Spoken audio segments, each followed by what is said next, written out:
Yang Anda saksikan di layar kaca Anda adalah juru bicara pemerintah penanganan virus corona di Indonesia, yaitu Ahmad Yuryanto. Karena sesaat lagi kita akan sama-sama mendengarkan keterangan pers yang akan disampaikan oleh Ahmad Yuryanto terkait dengan situasi ataupun laporan terkini penanganan kasus corona, saudara. Sore, pada kesempatan ini ada beberapa hal yang akan kami sampaikan terkait dengan upaya bersama kita untuk melaksanakan pencegahan dan pengendalian coronavirus disease 19 atau kita kenal dengan COVID-19. Yang pertama, bahwa tadi kita sama-sama telah mengikuti Bapak Presiden melaksanakan pengecekan kesiapan Wisma Atlet yang akan kita gunakan sebagai tempat rawatan untuk penderita COVID-19. Rumah sakit ini atau Wisma Atlet ini akan kita jadikan rumah sakit darurat. Ini adalah sebenarnya bagian dari kebijakan pemerintah untuk menyiapkan karantina rumah sakit. Sudah barang tentu segala sesuatunya kita siapkan dengan maksimal, sehingga kita bisa setidak-tidaknya menyiapkan 3.000 tempat tidur untuk awal, dan ini akan kita bangun sistemnya dengan secara lebih baik. Harapan kita bersama adalah bahwa ini pun menjadi langkah yang dilaksanakan oleh pemerintah daerah di dalam kaitan dengan penanganan COVID-19 ini. Sudah dijelaskan tadi bahwa pemerintah melengkapi segala kebutuhan terkait dengan layanan rawatan COVID-19. Salah satu yang sekarang sedang menjadi isu kita adalah bahwa kekurangan APD. Saat ini sudah disiapkan 105.000 APD dan akan segera didistribusikan. Kemudian di dalam tataran itu juga telah disiapkan juga 125.000 kit untuk rapid diagnostic test, alat pemeriksaan cepat sebagai bagian dari screening untuk kita menemukan kasus positif di tengah masyarakat. Saya akan mengulangi sekali lagi tentang strategi yang kita laksanakan di dalam kaitan dengan penanganan sebaran COVID-19 ini. Yang pertama, sudah barang tentu ini adalah bagian proporsi kita bersama yang bisa dilaksanakan oleh masyarakat dan seharusnya dilaksanakan di dalam rangka mengurangi risiko terjadinya penularan dari orang ke orang untuk kasus COVID-19, yaitu menjaga jarak dalam komunikasi, menjaga jarak fisik dalam berkomunikasi sosial dengan orang lain. Kita pahami bersama bahwa penularan penyakit ini adalah bersumber dari orang yang positif mengandung virus kepada orang lain melalui perantaraan droplet. Droplet itu adalah percikan-percikan ludah yang kecil-kecil dari seorang yang sakit kepada orang yang sehat, pada saat dia berbicara, pada saat dia batuk, pada saat dia bersin. Oleh karena itu, maka menjaga jarak secara fisik antara satu orang dengan orang yang lain ini adalah langkah yang paling bagus dan paling benar di dalam kaitan untuk mengurangi risiko terjadinya penularan ini. Namun juga harus disertai dengan upaya yang secara terus-menerus dan benar melaksanakan kegiatan mencuci tangan dengan sabun. Karena kita tahu bisa saja droplet dari orang yang sakit itu jatuh ke benda yang ada di sekitar kita. Dan tidak mustahil ini akan kita sentuh secara tidak sadar. Dan yang kita khawatirkan adalah setelah terjadi pemindahan partikel virus ke tangan kita, kemudian kita melakukan kegiatan makan, minum, atau memanipulasi hidung, mulut, mata, dengan tidak didahului cuci tangan. Ini juga menjadi peluang yang paling gampang untuk kemungkinan terjadinya penularan. Oleh karena itu, mengatur jarak secara fisik dalam konteks berkomunikasi dengan orang lain menjadi penting. Inilah sebabnya mengapa pemerintah secara terus-menerus mengingatkan kepada masyarakat, dan kami juga berharap bahwa masyarakat bisa mengingatkan pada komunitasnya untuk menjauhi atau mencegah terjadinya kerumunan orang, kemudian berkumpul di dalam satu tempat yang sempit dengan orang yang demikian banyak. Ini akan memberikan risiko yang sangat tinggi terkait dengan penyebaran dan penularan penyakit ini. Ini yang menjadi penting untuk kita pahami. Kemudian kebijakan yang kedua adalah kita berharap masyarakat bisa memahami manakala kemudian dirinya merasa sakit atau merasa tertular oleh orang lain, maka disarankan untuk menghubungi fasilitas kesehatan manapun. Konsultasikan dengan dokter, tidak perlu panik. Konsultasikan dengan dokter nanti dengan pemeriksaan yang teliti oleh dokter, maka akan bisa ditentukan apakah ada dugaan ke arah COVID-19 atau tidak. Oleh karena itu, jangan kemudian membuat keputusan sendiri untuk meminum sesuatu obat, untuk melakukan sesuatu kegiatan yang diyakini bisa menyembuhkan atau mencegah ini, padahal belum terbukti secara ilmiah. Oleh karena itu, mari sama-sama kita rasional, mari sama-sama kita manfaatkan seluruh fasilitas yang ada di negara ini, baik secara langsung mendatangi dokter maupun secara virtual bisa menggunakan aplikasi-aplikasi di beberapa unicorn untuk mendapatkan konsultasi ini. Hotline sudah disiapkan di 119 extension 9. Beberapa unicorn yang juga akan membantu, misalnya adalah Sehatpedia, Halodoc, dan sebagainya. Ini juga merupakan sarana yang bisa kita pakai untuk mendapatkan informasi yang terus-menerus. Peran serta masyarakat untuk saling menjaga, untuk saling mengingatkan, saling bertenggang rasa menjadi modal di dalam kaitan ini. Kemudian kita sudah juga menyampaikan beberapa hal terkait dengan isolasi diri. Ini tujuannya adalah untuk betul-betul kita mengefektifkan upaya agar tidak terjadi penularan antara yang sakit ke yang sehat.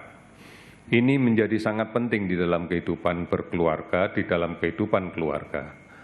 Apabila salah satu dari anggota keluarga kita merasakan ada keluhan seperti influenza, sebaiknya segera untuk melaksanakan isolasi diri. Gunakan masker sepanjang hari, upayakan memiliki jarak yang cukup secara fisik dengan anggota keluarga yang lain. Tujuannya adalah untuk mengurangi kemungkinan terjadinya penularan ke anggota keluarga yang lain. Jangan menggunakan alat makan, alat minum secara bersama-sama. Biasakan untuk mencuci tangan dan mencuci alat-alat yang kita pakai dengan menggunakan sabun. Ini adalah upaya di dalam kaitan dengan isolasi diri. Tentunya akan dilanjutkan diikuti dengan kegiatan melakukan monitoring diri. Manakala kemudian keluhan fisik seperti influenza semakin memberat, panas dingin, panas yang tinggi, kemudian disertai batuk dan keluhan sesak, segera hubungi fasilitas kesehatan yang paling memungkinkan untuk dihubungi dan yang terdekat dari lingkungan saudara-saudara sekalian. Kemudian pemerintah sudah melaksanakan kegiatan screening massal. Pemeriksaan dengan menggunakan metode rapid test ditujukan adalah untuk secepatnya melaksanakan pencarian kasus positif di tengah masyarakat. Untuk saat ini ada 125.000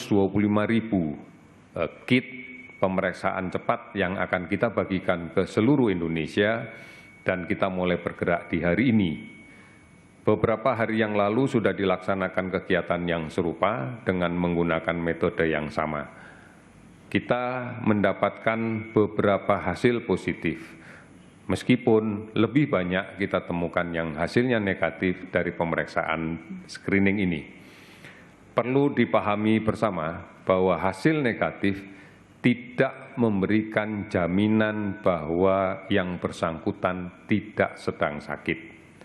Karena kita ketahui pemeriksaan rapid test ini adalah berbasis pada serologi untuk mengukur kadar antibodi dari munculnya virus.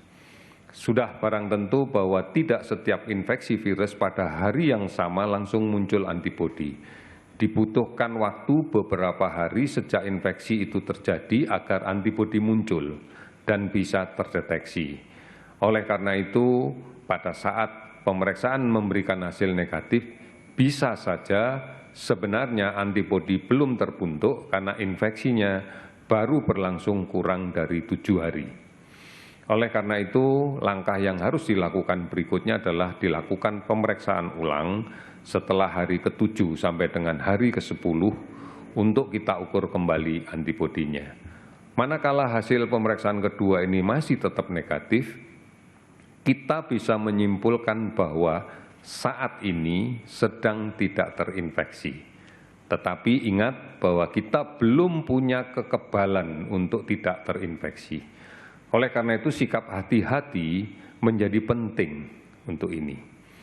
Inilah yang kemudian dilandasi dengan kegiatan untuk membatasi diri, melaksanakan isolasi diri, termasuk mengatur jarak fisik dalam konteks berkomunikasi dengan siapapun. Ini penting karena kita harus meyakini pemeriksaan rapid, pemeriksaan cara cepat yang pertama dan kemudian dinyatakan negatif tidak memberikan jaminan bahwa yang bersangkutan tidak dalam kondisi sakit. Oleh karena itu, saudara-saudara sekalian, kita tentunya akan mulai berpikir manakala pemeriksaannya positif. Inilah yang kemudian akan kita tindak lanjuti dengan menggunakan screening pemeriksaan yang tahap kedua yang kita sebut dengan pemeriksaan antigen yang kita kenal dengan PCR, pemeriksaan secara molekuler. Apabila pemeriksaan dengan cara ini positif, pasti dikatakan bahwa yang bersangkutan terinfeksi. Inilah sebabnya maka kemudian pemerintah menyiapkan beberapa fasilitas untuk menambah ruang isolasi rumah sakit. Di antaranya tadi yang sudah diperiksa, dicek kesiapannya oleh Bapak Presiden adalah Wisma Atlet. Tujuannya adalah melaksanakan isolasi rumah sakit. Oleh karena itu, sudah barang tentu kita hanya akan merawat kasus-kasus positif yang dibuktikan dari hasil pemeriksaan antigen. Ini yang kemudian perlu untuk kita masukkan ke rumah sakit dengan catatan bahwa memang tidak mungkin melaksanakan isolasi secara mandiri di rumah dengan berbagai pertimbangan aspek medis. Disinilah kemudian terapi akan kita berikan secara medikamentosa, secara obat. Oleh karena itu penggunaan obat-obatan yang kita datangkan adalah dalam konteks untuk layanan rawatan. Sekali lagi bukan disiapkan untuk profilaksis.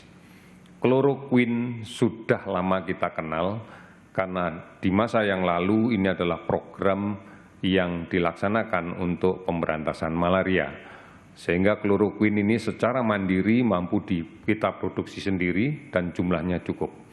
Tetapi kami mohon sekali lagi masyarakat untuk tidak kemudian berbondong-bondong untuk membeli, menyimpan, dan mengkonsumsi sendiri tanpa ada resep dari dokter. Kloroquine adalah obat keras. Oleh karena itu penggunaannya sudah barang tentu harus atas resep dokter dan dalam pengawasan dokter untuk perawatan pasien di rumah sakit, tidak untuk diminum sendiri di rumah. Ini beberapa hal yang secara penting saya sampaikan pada hari ini. Sebelumnya kemudian saya sampaikan tentang perkembangan update dari kasus yang kita dapatkan, yang kita catat mulai tanggal 22 Maret pukul 12.00 sampai dengan tanggal 23 Maret pukul 12.00. Ada penambahan kasus baru sebanyak 65 orang yang terdistribusi di berbagai provinsi yang bisa kita lihat di tabel. Sehingga total kasus pada hari ini menjadi 579. Kemudian ada penambahan kasus yang sudah 2 kali follow up, spesimen 2 kali negatif dan kita nyatakan sembuh sebanyak 1 orang, sehingga total kasus sembuh adalah 30 orang. Kemudian ada 1 tambahan lagi kasus yang meninggal dari data yang kami rilis kemarin, 48, sehingga total kasus meninggal adalah 49. Berdasarkan distribusi provinsi inilah kemudian pemerintah pusat melaksanakan distribusi APD, distribusi alat screening test, distribusi masker, dan distribusi obat-obatan. Kita berharap bahwa semua fasilitas kesehatan yang memberikan layanan terhadap pasien COVID-19 ini bisa kita penuhi secara standar kebutuhan APD, kebutuhan reagen, kebutuhan masker, kebutuhan obat-obatan, sehingga kita bisa lebih efektif lagi melaksanakan layanan rawatan dan kita bisa memberikan yang terbaik untuk para warga negara kita yang sedang sakit COVID-19. Ini beberapa hal yang kami laporkan pada hari ini. Terima kasih, selamat sore.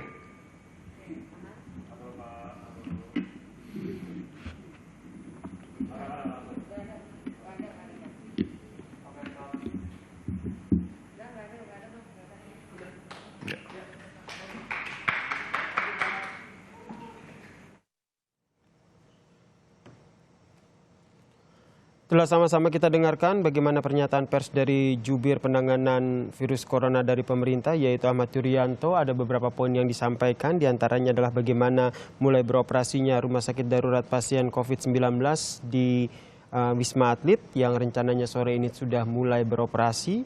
Kemudian berkali-kali tadi Ahmad Yuryanto menyampaikan bagaimana strategi penanganan sebaran COVID-19, diantaranya adalah berkali-kali menghimbau untuk semua warga menjaga jarak dalam komunikasi atau social distancing, kemudian menerapkan pola hidup sehat dengan cara yang sederhana, yaitu mencuci tangan, kemudian jika merasa sakit atau merasa tertular dengan orang yang sudah positif dengan COVID-19, silakan menghubungi dokter untuk berkonsultasi dan tentu saja jangan panik. Kemudian juga tadi Ahmad Yuryanto menyampaikan bagaimana isolasi diri ini penting untuk dilakukan sehingga bisa menghindari ataupun mencegah penularan COVID-19, saudara. Terkait dengan alat pemeriksaan COVID-19, ada 125.000 alat yang telah disebar untuk dilakukan pemeriksaan, dan pemeriksaan ini juga akan dilakukan secara berkala, saudara. Breaking News Kompas TV akan kembali usai jeda berikut ini.